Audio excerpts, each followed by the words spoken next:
Kamusta po kayo? Isang magandang umaga ang ipinapaabot po namin sa inyong lahat. At kayo po ay nakikinig sa programang Manalig Ka, ang isang oras na pagninilay at talakayan po tungkol sa Ebanghelyo ngayong linggo na ito. Tayo po ay napakikinggan ngayon sa radyo natin Gimba 105.3 FM at radyo natin San Jose 103.3 FM.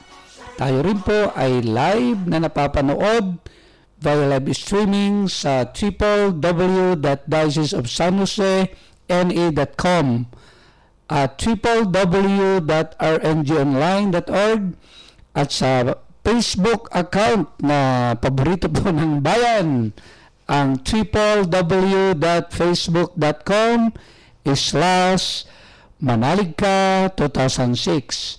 Sa minamahal na mga kapatid, ito po ang inyong kabsat, si Father Bong Romano, ang paring Ilocano po.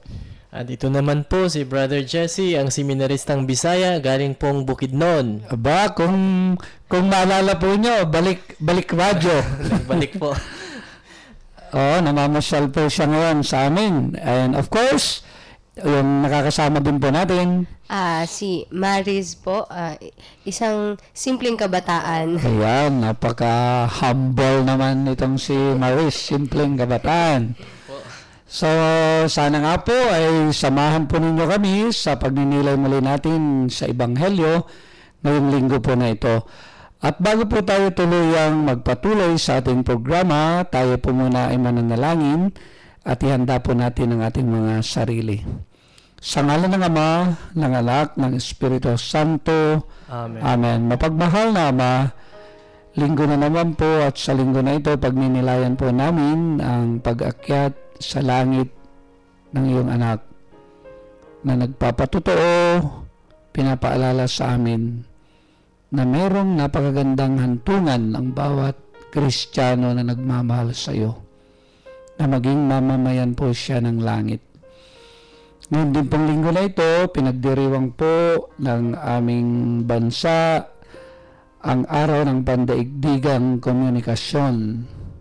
At hamon mo po sa amin na lahat po nga sana ng mga kagamitan, mga teknolohiya ay magamit namin upang maipakilala ka sa buong mundo.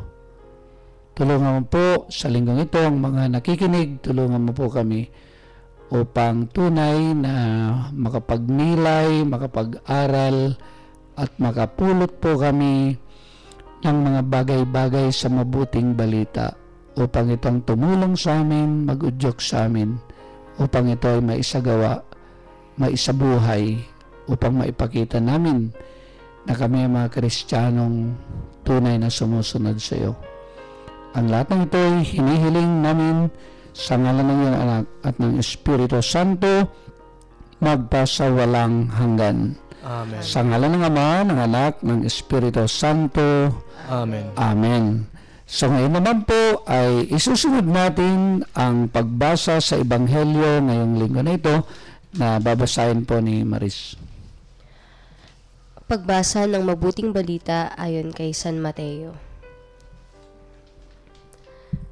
Noong panahong iyon, ang 11 alagad ay nagpunta sa Galilea, sa bundok na itinuro sa kanila ni Jesus.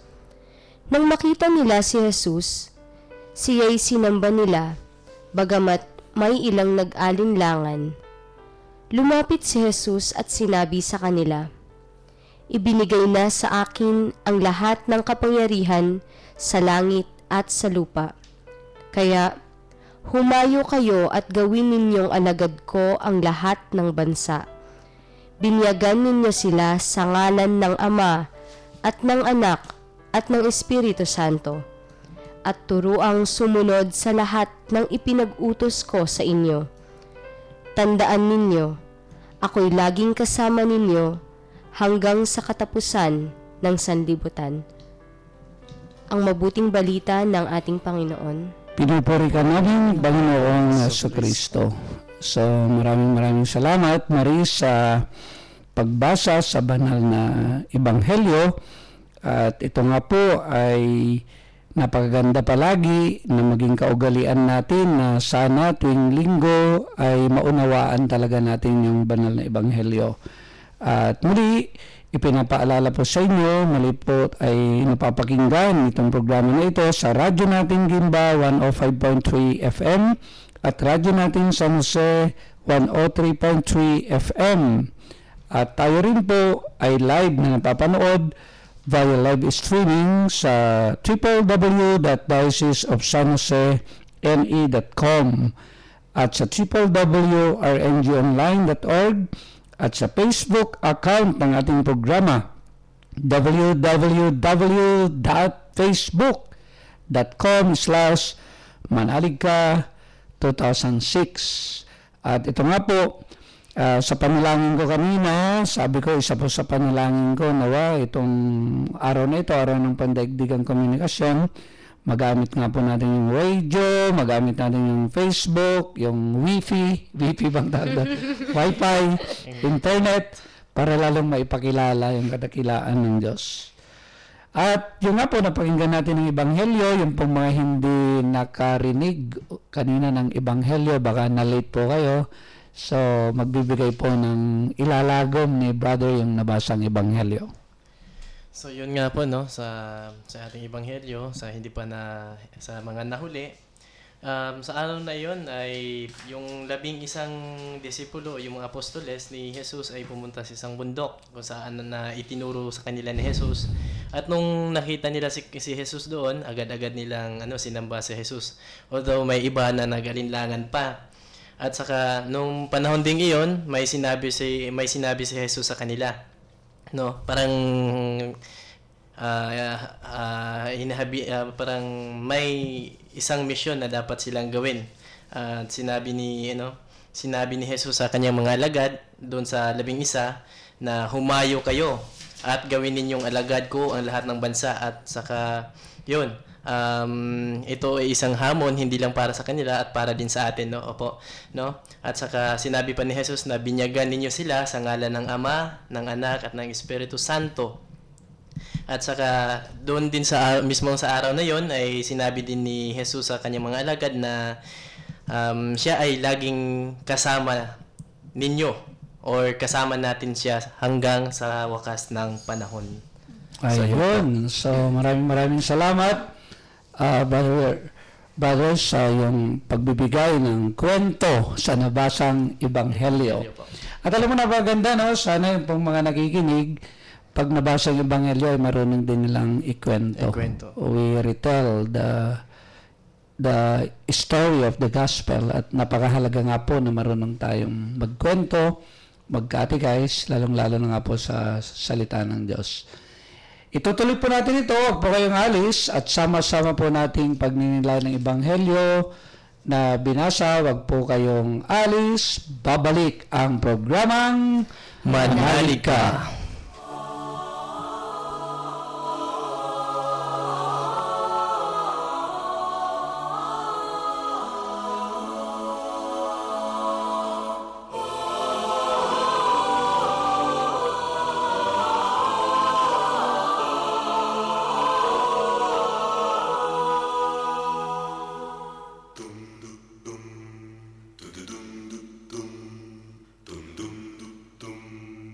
Dum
ang sansinukuban ay di sukat sa iyong kadakilaan. Ano pa kaya ito nga ba?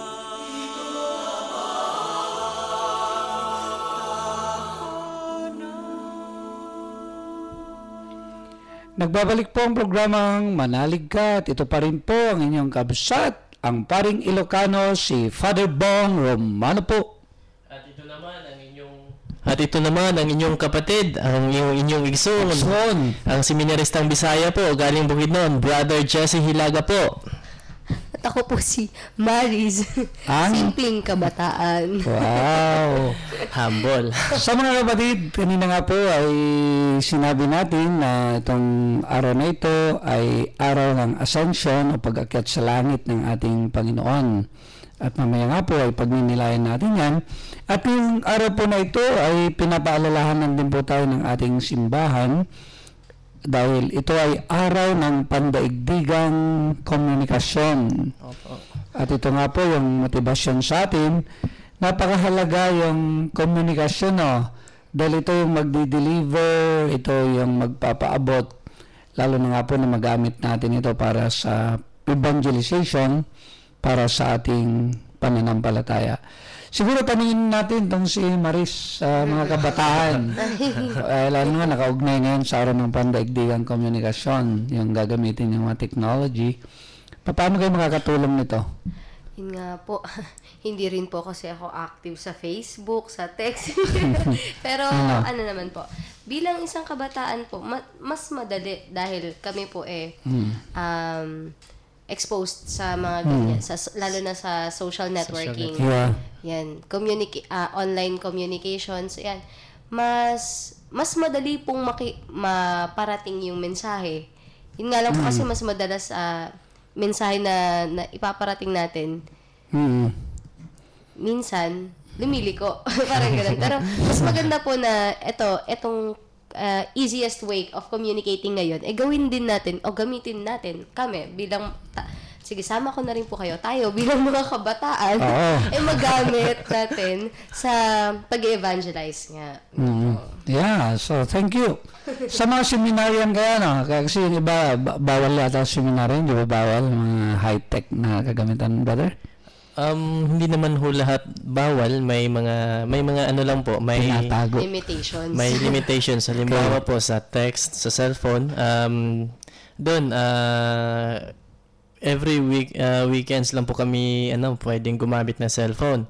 Tapos po kung doon naman sa internet, sa Facebook, pwede din lang din po kaming gumamit pagka weekends. Pero doon ako po, kagaya po sa akin, pagka sa cellphone po, nagpo-forward po ako ng mga text na yung at least makakatulong, no? Halimbawa, pag may nabasa ako galing sa mga spiritual books, kasi yun pong libangan namin doon, magbabasa. Kaya pag may mga nagustuhan kaming isang linya ba o doon, so kino-quote namin. Tapos sa Facebook naman, yun ganun pa rin pag may maganda din kaming nabasa. Halimbawa ako pinopost ko rin po. Quote and quote lang po.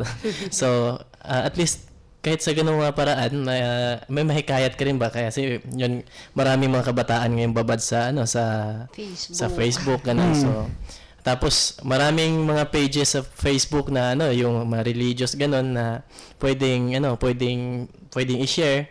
Yun, minsan nga lang po nakakalungkot kasi pagka mga ganun, hindi napapansin, pero pagka may nakakatawa na mga bagay na nakapost sa Facebook, agad-agad like.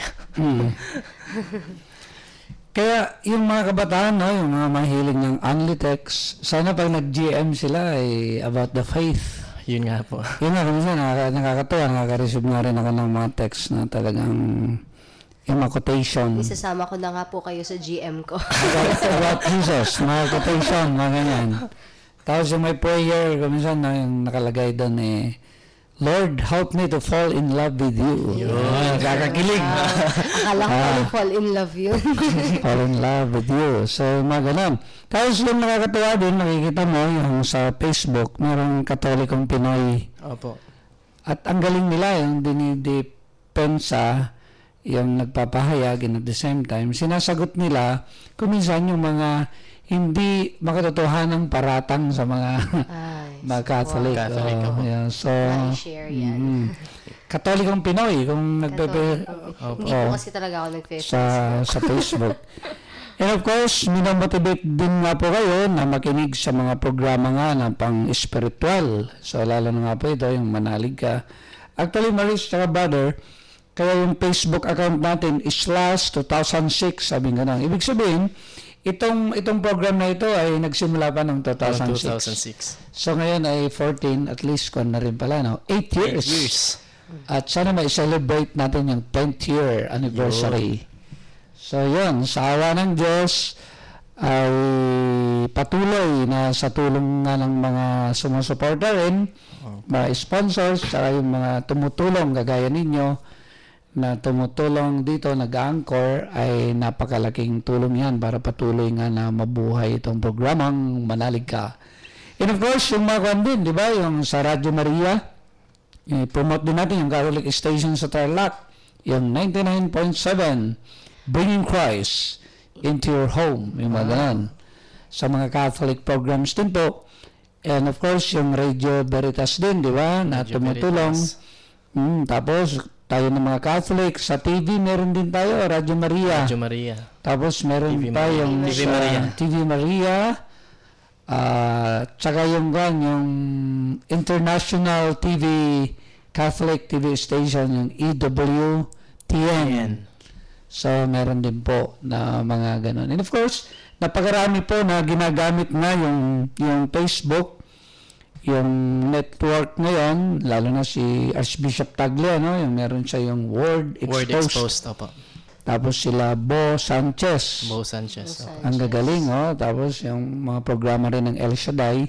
So, sana nga po, bigyan natin ng pagpapahalaga na matuto, mag-aral po tayo sa pamagitan nga po ng radio, ng mga networks, ng mga high technologies na ito para umunlad tayo sa pananampalataya. Pero alam mo, doon sa Muñoz, Maris, makaluma pa rin yung ginagamit namin communication sa faith. Bakit ka mo naman, ha? Bakit?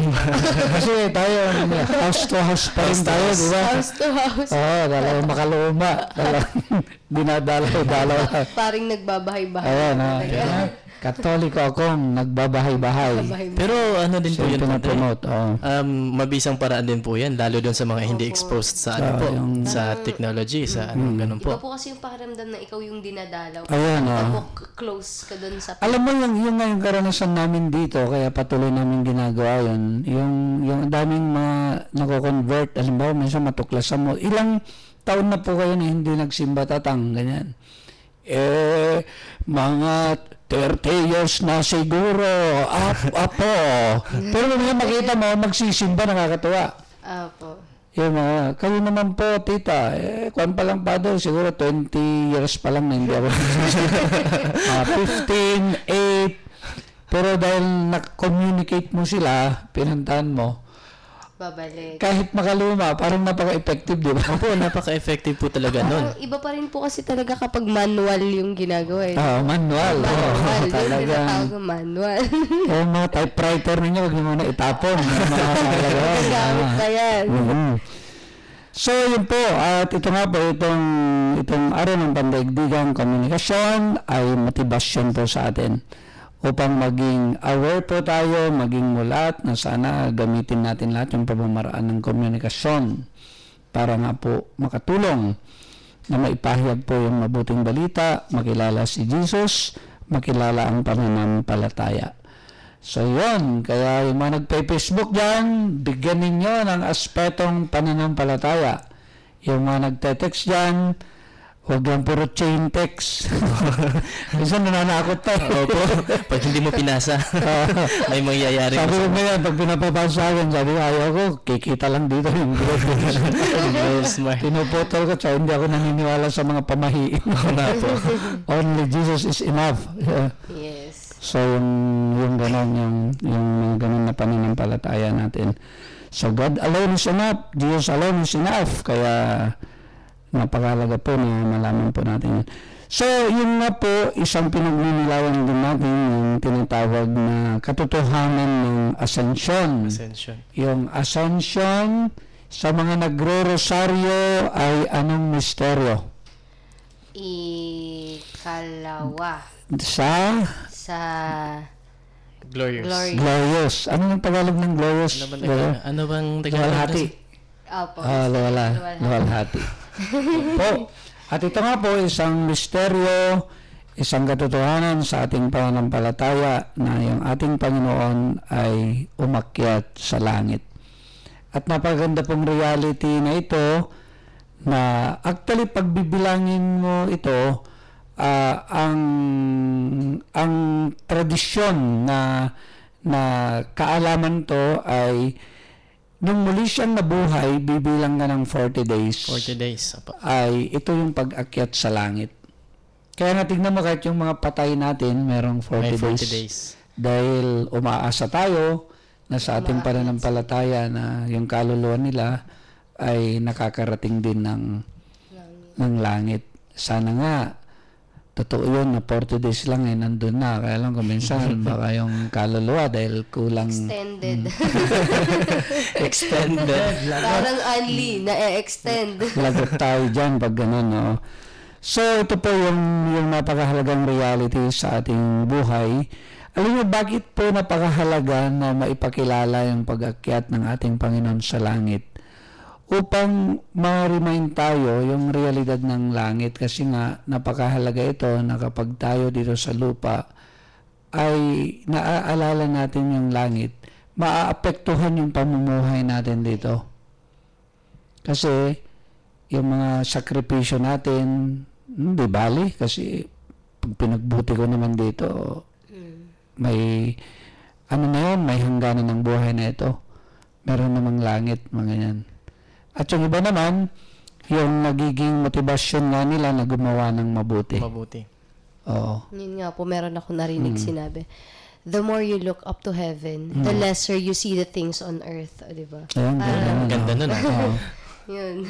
Pwede na. Ano, Father? Pwede na i-post sa Facebook yun. Pwede na. Oo, Pwede na. I-text na. Tapos na ako.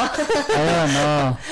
Totoo naman yun, no? Yung nga. Kasi minsan pwedeng tingin mo lang yung makamundo dito lang sa mundo. Makalimutan mo yung realidad ng langit. Kaya nga, pinapaalala sa atin, di ba? Yung sa sumasambalataya tayo na yung Diyos ay ginawang langit at lupa.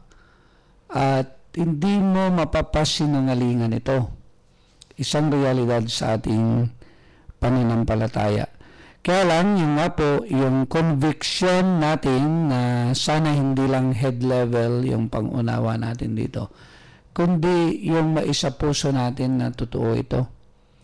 Kasi minsan, na nagbibiro-biroan ko, minsan, di ba, pag mayroong simba ng simba, sasabihin niya, "Oy, lalampas ka dyan sa langit." Di ba? Paano sasagutin mo yung brother pag sinabihan ka na ganon? Siguro po, kasi sa pagkakaalam ko po, bali dun sa mga itinuro din po sa amin, pagkasimba ka ng simba, dasal ka ng dasal, hindi ka rin naman daw kasi lalampas sa langit. Kasi yun din po, magiging parang sabihin natin pinitensya mo rin, tapos yung maging alay mo rin dun sa ibang tao. Parang kulang pa nga po. Kulang pa nga po siguro. Kulang pa Ewan ko lang. At ako nga, kapag merong ganun na mga namamalo sa boss, sabi ko, wala namang lumalampas sa langit. Baka nga yung ginagawa nating pagsimba ay kulang pang kabayaran sa pagkukulang natin sa Diyos. Yun. Ano? Yung realidad talaga. Baka kulang pa na kabayaran talaga. At ito nga, dapat magsumikap nga po tayo. At napakahalaga nga rin, di ba, yung sana matuto talaga din tayo na mag-impok ng kayamanan sa langit. Sa langit. Oh. Ano palagay mo, Maris? Paano kaya, halimbawa sa mga kabataan, paano kaya magpag-impok? Ano po kasi, yung simple things na ginagawa mo, halimbawa po, yung sinasabi nila na, pag ang isang bagay ginagawa mo ng may pagmamahal, hindi mo man kayang gumawa ng great things. Do simple things with great love. Yun Wow! Parang kay ano yan kay Saint Therese of the Child Jesus. yun. Alam mo, maganda yun, ano? Yung kasi minsan dami mong ginagawa, ba hindi naman totoo na nakakapag-ipon ka sa langit. Oo nga po. Halimbawa, mga function-oriented ka, or kung minsan ginagawa mo ito dahil sa politics lang, Yun ginagawa mo ito kasi parang... Kailangan, Padre. Depende rin po kasi yung mga ginagawa mong magaganda. Yung purpose mo, ano ba yung purpose mo? Bakit mo siya ginagawa? Dahil ba talaga gusto mong gumawa ng mabuti para kay Jesus, para sa Diyos? O dahil gusto mo lang ng appreciation ng ibang tao? Hindi ka pa rin nakakapag-impok. Ayun, oh. Yun. At yun nga, yung pang motivasyon palagi dyan, yung tunay na pag-impok, ay yung gawin mo na meron talagang pagmamahal at para kay Jesus. So, napaganda, no? Yung inaangat tayo sa kamalayan ngayon na hindi lang pala na dapat pagtunan mo ng pag-impok ayun dito sa lupa. Opo. Realidad na merong lupa, realidad na merong langit. At hindi pwede na hindi maging balanse yung pananaw mo. At mamaya po, itutuloy po natin ito. Napaganda rin pagnilayan dahil minsan tinatawag tayo na mamamayan ng lupa. Meron din namang mga mamamayan ng langit. At sana nga, pag namatay tayo, ay makonsider tayo na mamamayan ng langit. Hindi lang mamamayan ng San Jose, mamamayan ng Nueva Ecija, mamamayan ng Bukidnon. Hindi, sana ma-achieve natin that pagiging mamamayan sa langit. Sa minamahal na mga kapatid, huwag po kayong alis at magbabalik po kami sa programang Manalig Ka.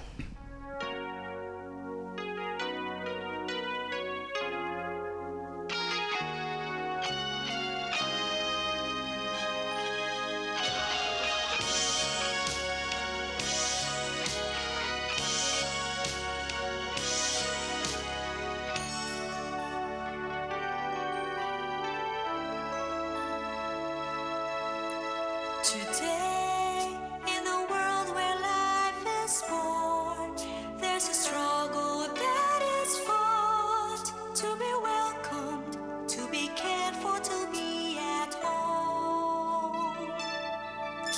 Today, when all life seems bought and used, there's a struggle to belong, to be free and to be a gift to everyone.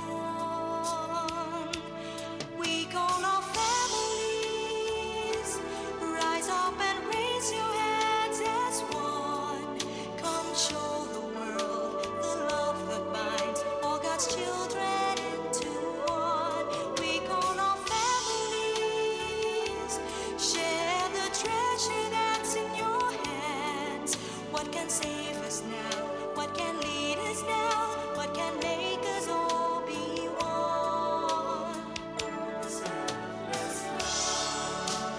Jesus, show the world that only selfless love can bring 100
as children into one. We call our families. Share the treasure that's in your hands. What can save us now? What can lead us now? What can make us all be one? Only selfless love.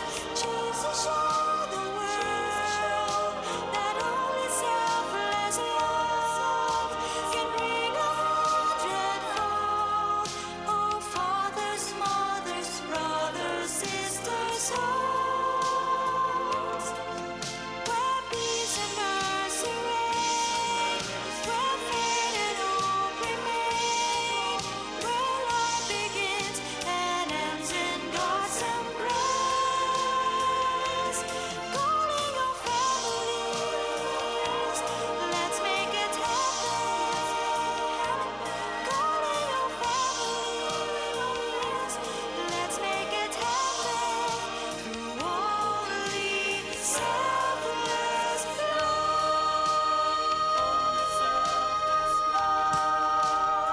Nagbabalik po ang programang Manalig Ka at ito pa rin po ang inyong kabsat, si Father Bong Romano po. At ang inyong kapatid, ang inyong igsoon, ang Bisayang seminarista galing Bukidnon, Brother Jesse Hilaga po. At si Maris po, Ang nananatiling simpleng kabataan. Talaga no, ano, pinanindigan. po. Pwede na rin po Ilocano, hindi marunong mag-Ilocano.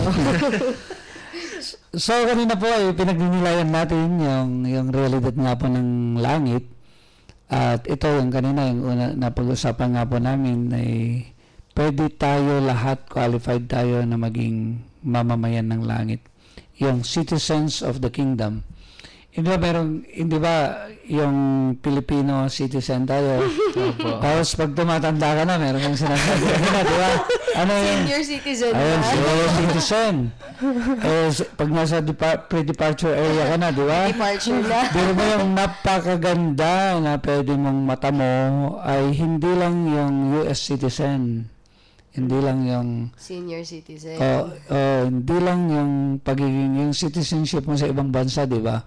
Kundi napakahalaga nga yung citizens of the kingdom. Yung mamamayan ng Sarap naman nun. mamamayan Langit. ng langit. At ito libre. Hindi mo lalaka. Yung visa mo ay Ay, hindi pa naglalaps yan. yung palaging meron kang pamamaraan para mag-apply ka ng visa, no? Yung hindi na kailangan ng green card, padre. Oo. Kaya ito po, kaya ngayon, dahil gusto po nating maabot yung tinatawag nga na pagiging mamamayan ng langit, kaya ngayon, para lalo po nating mapagnilayan, ay pabababain namin ng langit dito sa sa lupa. Kasi napakahirap na naabutin yung langit. At ano po ito, yung of course, tayo nga po ay taga lupa, pero pwede ka kasing tumira dito sa lupa na talagang pwede mong isabuhay yung realidad ng langit. Mga ganoon. Na kahit nakatapak ka dito sa lupa, pwedeng ang kaisipan mo ay makalangit. Ganon. Yung salita mo ay makalangit, yung gawa mo ay makalangit. At ito siguro yung paano ba natin maipaintindi ito? Kasi ang daming kaisipan na makalupa, di ba? Kung minsan, ang pagpaplano mo para lang sa material, ayaw makalupa.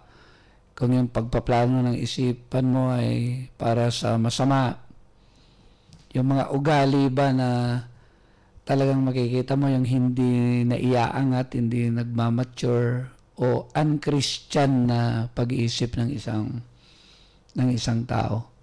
Saan sa palagay niya yung mga hindi mga-Kristiyanong pag-iisip o hindi makalangit na pag-iisip? So, may pagninila ka dito, Maris? Yung sa akin po, actually, the last time pa po na nag-sharing tayo, nung last pa, gusto ko na siyang i-share, kaya lang, sa bagay, pasok pa rin naman po siya ngayon. Yung, kapag kasi po, di ba po, binibigyan naman po tayo ng chance ni Lord na mag-provide ngayon sa buhay natin. Pero kapag yung provision na ginagawa natin, hindi na lang para sa needs, kundi napupunta na sa wants, desires na, lumalampas ka na siya, kailangan mo lang. Doon na pumapasok na, hindi na maganda yung kapupuntahan ng ginagawa mo. Kasi sumusobra na siya sa needs na kailangan mo lang. Doon na pwedeng nangyayari yung ginagawa mo na siya na merong mga under the table na. Yung over na, yung higit na sa dapat mo lang nagawin, sumusobra ka na. Yung way mo, nagiging iba na rin. Hindi na nagiging makalangit yung way mo pag ganon. Alam niyo nung last Friday, nagkaroon kami ng tinatawag na spiritual walk doon po sa TDK, sa bahay ampunan natin, Tahanan ng Damayang Kristiyano. Andun si Ma'am Chinchin, yung spiritual walk, nilakad namin yung 5 hektarya kasi ina-identify, pinagninilayan saan dito itatayo yung youth center, saan dito itatayo yung parang prayer room, prayer na kubo, mga yan, saan dito itatayo yung greenhouse, saan dito itatayo yung pag dumating yung araw na magtatayo ng Divine Mercy Church. So, ganun kaya kami nag-walk. Tapos, nung sharing namin, after yung walk namin, saan dito itatayo? Magtatanim ng mga psychology, mga ganyan. So, mga ganun mga pagnanilay namin doon. Nung sharing namin, napaganda yung sharing ni Ma'am Chinchin Gutierrez. Noon daw ay nasunugan pala siya ng bahay. At during that time na nasunugan siya ng bahay, or after that na nasunugan siya ng bahay, umalis siya kaagad doon sa kalagayan na yon. At dahil in-involve niya yung sarili nga niya, na gusto niyang i-commit yung sarili niya para sa pag-aalaga ng kalikasan, yung spirituality ng kalikasan na ito. Nung doon na kanya, pag nilayan niya, bakit nasunog yung bahay namin, Panginoon, parang gano'n. Tapos may hawak-hawak daw siya na timba, nakalubog yung paa niya sa tubig. Nandun siya sa isang bukid na tinitignan niya yung kalikasan, yung creation na ganyan. Sabi nga ng Chinchin realization niya. Kaya sinunog mo, Panginoon, para yung mga naipon sa sarili ay madetach ako. At yung makita ko ay yung kapangyarihan mo, yung create mo, yung mundo na ito. At yun yung mas malawak na pananaw na hindi pala yung titignan ko ay hindi yung yaman na naipon ko, kundi ang tignan ko yung yaman na ipinagkaloob mo sa kalikasan na ito. So tignan mo yung na-detach siya from that possession na yung kayamanan niya na nasunog. Pero nakita niya na merong message sa kanyang Panginoon na ang pagtuunan niya ay yung makalangit na pananaw na tignan mo ang Diyos. Yung pagtuunan mo yung ginawa ng Diyos sa kalikasan, yung mga ganun. At napakalalim na spirituality yun. Yung kung masunugan ka, di ba, iyak-iyak ka, parang iba nagpapakamatay. Hindi lang yun, baka talagang yung Diyos ipagalitan mo pa. Masaklap din yun. Kaya yun yung siguro, kung may mga tao na malalim na gano'n, na kaya nilang unawain kahit yung mga masasama na nangyayari sa kanila, kaya nilang ipaliwanag dahil may mas malalim na tumutulong na sa kanila na maipaliwanag ito. Ito nga yung Panginoon. So, yun. And of course, sabi rin yung hamon sa atin na kapag binababa natin yung mundo, sana palagian, ma-remind din po tayo na kailangan natin na mga salitang makalangit. Yung kailangan natin yan, di ba? Kasi minsan napapakinggan lang natin si Ted Pailon, si Corina Sanchez. Sino ba? Anthony Taberna. Minsan akala mo sila na yung nihil obstat. Yung walang mali. So, mga ganon. Pero, ito nga po, kailangan siguro na makarinig din tayo ng mga salitang makalangit. At napakahalaga na siguro pag-aralan natin palagi yung salita ng Diyos. At dumating din sa punto talaga na nagsasalita na rin tayo ng makalangit. Yung ibig sabihin ay nagtuturo na tayo sa tungkol sa salita ng Diyos. At nakakatuwa nga itong si Maris kanina, nakaka-inspire dahil sabi niya, touch na touch ako dito sa pananalita ng Panginoon. Opo. Ano ba yung pananalita niya na? Opo, yun ba? Yung sinasabi mo. Yung binyagan ninyo sila sa ngalan ng Ama at ng Anak at ng Espiritu Santo. Parang, yun na po kasi sinasabi ng buong faith na natin yan eh. Bilang mga Katoliko. Yung isang tatlo. Parang, siya na mismo yung nagpo-provide sa atin ng isasabihin sa mga itinatanong sa atin. So, yun. Napakagaling. At sana marunong din sila nga na mag-explain about our faith, di ba? Opo. Yung salitang makalangit. Kung minsan, ang dami nating green jokes. Yun. Ang dami nating ibang mga kwento. Ang dami nating mga jokes. Pero takot naman tayo o nahihiyang magsalita ng tungkol sa Diyos. Opo. Yan nga po yung hamon sa atin, sa atin ng mga kabataan ngayon. Choose to be brave. Yun sila. Ayun, no? Choose to be brave. Tayong mga kabataan na huwag tayong matakot magsalita. Makalangit naman sasabihin natin. Lala mong masama talaga dun. So, yun. Kailangan lang nating maging matapang. Yung iba nga, nahihiya na mag-lead ng dasal Yun. bago kumain. Ang sign of the cross hanggang dito lang sa leeg. Bonsai ang dating. Bonsai na faith. O kasi minsan basta may pare po sa amin noon na nagagalit siya pagka nakikita siya ng ganung bonsai sabi niya. Yuyuko pa para binubonsai niyo ba yung yung sign of the cross? Ganun. Bonsai din kaya yung blessing. Yun lang. At sana, alam nyo minsan yung sabi ko nga yung mga nagsisimba araw-araw. Pero mo araw-araw sila na nakikinig ng salita ng Diyos. Sabi ko, sana po ay dumating na sa punto talaga na nagbabahagi na rin kayo. Opo. Na nag-i-evangelize na rin kayo. Kasi kung minsan, pwede mong suluhin yung faith mo yan, no? Ako lang, yung misa, ganun lang, pero hindi ka naman nagsasalita tungkol sa Hindi mo ibinabahagi. pananampalataya. O kaya kung minsan nga, yung masama, ang ikukwento nila yung negative na nakita nila simbahan. Yun lang. Yun lang. Maganda na eh. So, mga ganun po. Sana maging matapang din tayo na magpahayag. We should know how to communicate our faith din talaga. Isa pa po dyan, Padre, kasi di ba po, yung salitang makalangit, kung minsan kasi yung mga salita natin, yung words can kill. Yung pwedeng, pwedeng yung ginamit na nating salita, maging ikasira na sa buhay ng isang tao. Kaya minsan mahirap na lalo kung hindi tayo conscious na babantayan yung mga yung pagsasalita natin.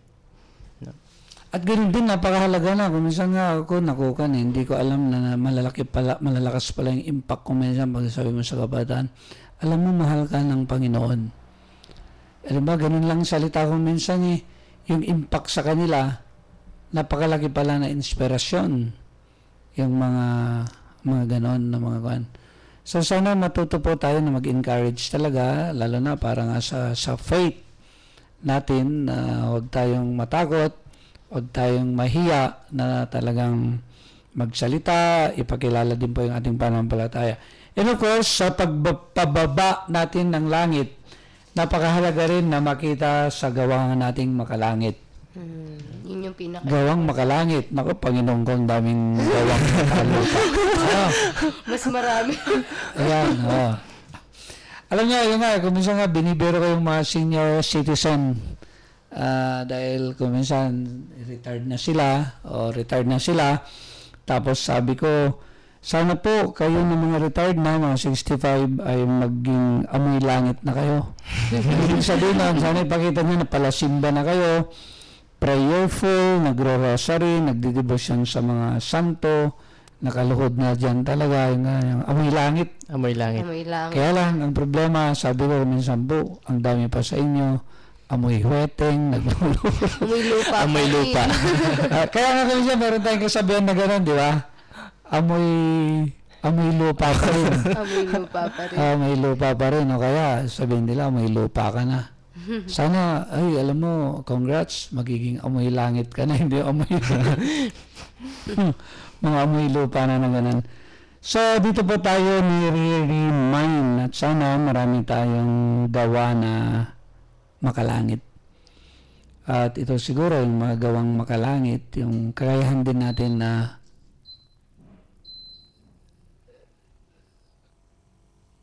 lagot tayo.